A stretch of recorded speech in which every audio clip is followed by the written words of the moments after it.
This morning, I felt inspired to look at my old reels of my pilgrimages, and I wanted to share a little bit about the magic of Glastonbury that I had personally experienced. I remember the first day when I arrived, it was on National Day 2023, when I was walking down the high streets through the different stores, seeing the different people on the street, how they were dressed, how they were like, what they were speaking about. I was so enthralled. It really felt like if there was a secret trinket box of people who feel whimsical, eccentric, quirky, different, yet really connected to something bigger. It feels like it's here. I remember when I was walking down the high street, I saw a woman in a cape at Co-op buying bread. And I was like, wow, Glastonbury holds both time, the time of now, and also the ancient time. In every moment, different times exist. That is what I love so much about being on the pilgrimage again and again and again. When we are there, we are taken care of by the local guides, the guardians of the land, and they have so many stories to share, so many lores to tell us. In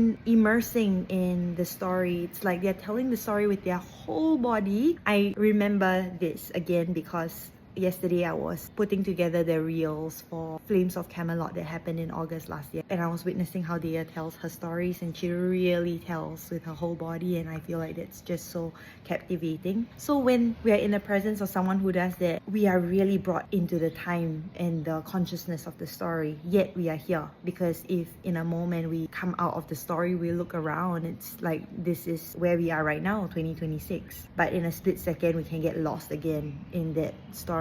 I feel like that is the magic, where we can attend to multiple consciousness within ourselves, toggling that inside us and in our external life. What was so magical about being in Glastonbury was being on pilgrimage with my friend Celeste. At that time, we were babies in our journey. I remember Glastonbury called me so strongly. I know of Glastonbury as a heart chakra of the earth.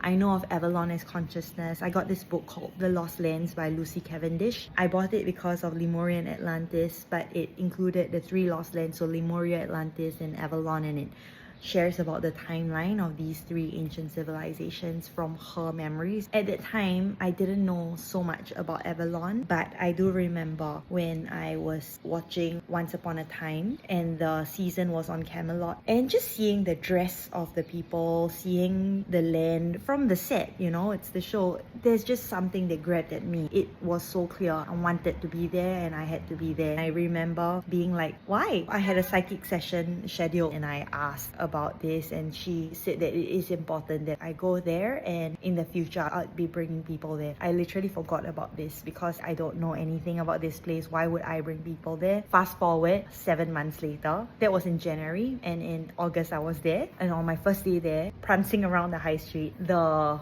first thought that came in was, oh my god, I have to bring my friends here. I have to bring people over. This kind of place exists in the world. It's not just in our imagination.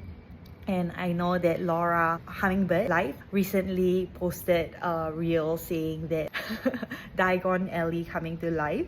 And it's true. There's a wand shop, then there is a bakery, then there is a bookshop, then there is a crystal shop, and then there is an art fair and a psychic market. There are so many wormholes to go into. It's endless. There could be a whole tour, multi-day tour, just in the shops itself. Beyond that, when I went to the different sacred sites, the energy is so palpable, full body goosebumps. Being there, listening to the stories that took place there, is really being transported back in time. And it just so happens that all the guides that Spirit has orchestrated for me to work with, Shamia, Iona, Dea, Holly, Elizabeth, and then soon to be Rebecca in Cornwall, all of these guides have a relationship with sound. After telling the stories or before telling the stories, they bring us into a timeless dimension through sound. So anything is possible. The remembrance is so powerful. Even if it's just a flicker of remembrance, even if it's not visuals,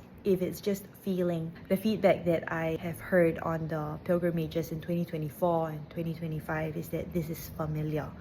There is something here that feels like home. And that's the word that keeps coming up. It's home. It is home in the deepest way, because there is a part of us when we are there on the land of Glastonbury that just feels a sense of belonging. And that is invaluable. There's no price tag to it. So I'm going back again this May, and I'm going again in August. I would really love for you to experience this magic firsthand for yourself in August. What I'm doing differently this year is that usually Shamia takes us around Glastonbury and Iona brings us out of Glastonbury. This year it's different because Iona, being priestess of Avalon, she's going to bring us across the lands of Glastonbury, and it would really be a walking pilgrimage. She's going to tell us the stories of the land. Beyond that, she's going to, this is such a bonus, she's going to share with us the priestess teachings that she has learned across her many years of being in priestess trainings. I'm so excited for this. It was a personal request to bring in the wheel of the year and to bring in the path of the priestess, the way of the witch, to connect with the oracle within all of us. I can't wait. And Shamia will be bringing us deeper into connection with water wisdom. We are going to Wells, where there is a fort, a moor with beautiful swans around the old castle. We're going into this very special part of the Wells Cathedral, which Wells is most famous for. We're going to do sound there. And there's an ancient tree in Wells Cathedral that is just, there's no words. It's powerful. It's quiet, grounded power. There is something to be said about that, about quiet power, quiet strength. I guess it's to remind us of that inner strength and inner power that we have, that we don't have to show the world. We know it's there. And if we don't, the tree will remind us. And then on the next day, we are going to do a private bath in Cross Bath, in the Roman bath in Bath. And we're going to do a sound ceremony there. I feel it's going to be life-changing. It's going to be so transformative. We are not coming back the same people that we went on. And that is the purpose of pilgrimage. Pilgrimage changes us. The land teaches us, and the stories mirror us. That is what I love so much. I was talking to somebody about pilgrimage yesterday, and I realized it's like somatics, story and sound. These three coming together in alchemy, it's shedding so that we meet a deeper inner layer of ourselves. When we make this life practice, we keep going deeper and deeper. The more we remember of ourselves, just the more good there is in this world. This is our gift back to the world, to know ourselves, to really know ourselves so deeply. Because when we know ourselves, there is peace. There is peace inside, there is coherence inside, there is teamwork inside of ourselves.